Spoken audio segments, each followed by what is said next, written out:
From Paris is financial analyst Max Kaiser. Mr. Kaiser, first of all, European shares have risen. Does that mean the extra liquidity that's been pumped into the markets by the central banks, is that having the desired effect, or is that just a short-term solution? It's meaningless because they're just injecting more credit into the system.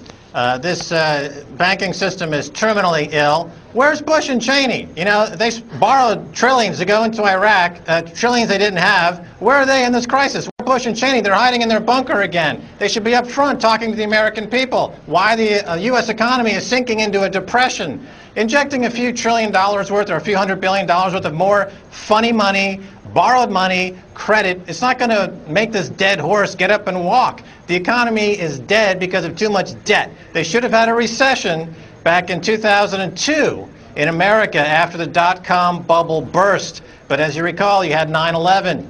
And at that time, the thinking was we can't show bin Laden that the U.S. economy is going to go into recession. So we're going to slash interest rates down to 1%. Remember, Greenspan did this back in the early 2000s. This created the real estate bubble, which burst and created the trickle effect for the collateralized debt obligations and all the other debts around the world, which are now imploding into multi-trillion-dollar catastrophe, all because America didn't want to spend a few months in a little bit of a recession. Well, America is now going to go into an inflationary depression. The U.S. dollar is going to be devalued. It's no longer worth this stuff. It's worth these bananas. That's going to be the new U.S. dollar. Okay, so I take it from what you're telling me that when the Wall Street opens very shortly, you're not expecting to see any huge changes. I'm looking for gold to go to $2,000 an ounce because people are sick and tired of the lies from Hank Paulson, from Ben Bernanke, from all the central bankers, from Goldman Sachs, from JP Morgan. Lies, more lies, nothing but lies. They're swarming into gold, and gold is going to go a lot higher. I know that in the Mideast, in the GCC countries, they're thinking about creating a gold-backed currency. Russia is thinking about creating a gold-backed currency to get out of the dollars. The dollars are the biggest financial terrorist threat facing the world today. Okay, let's talk about financial institutions. We saw AIG being given a loan yesterday. Morgan Stanley is now discussing a deal with Wachovia. Washington Mutual also looking for a deal. Are you expecting to see more of these kind of rescue talks happening? This is shocking. You have investment banks that took huge risks. They lost a lot of money. Now these sharks want to go after the retail banks to get their deposits. That's really obscene. The Morgan Stanley looking for a retail deposit. These are savers, people who have worked their lives to save money. Now Morgan Stanley wants to come and take their money. They want to confiscate their money.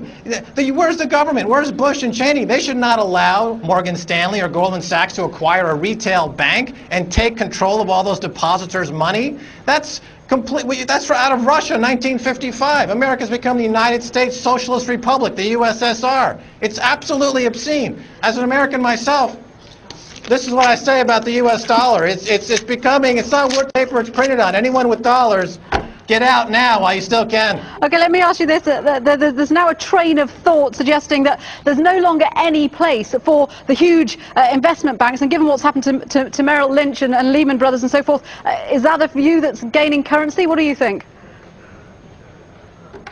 There's no place to hide. Well, you know, as I said, precious metals, oil is going up again. You know, oil is going up. China has huge savings. You know, people are going to be putting money back in China after it went through its corrective phase. So there are other markets in the world. There are other countries in the world that are going to reap the benefit of an American economy shrinking, deflating, and we're going to see a transition. Actually, what's amazing, as I said on Al Jazeera English last week, is that this is a period in history when those countries that have been traditionally referred to as developing countries are actually going to be in a great position. You know, in India, the Indian population owns 13,000 tons of gold.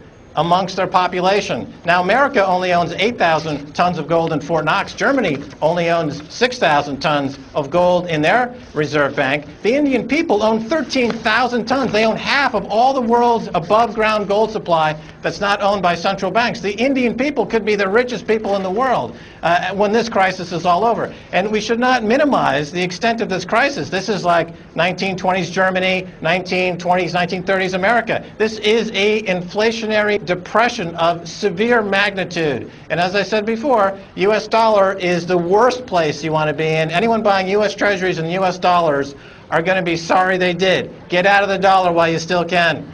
Okay, always good to get your thoughts there. Our financial analyst Max Kaiser speaking to us live from Paris there. And we will, of course, be live in New York.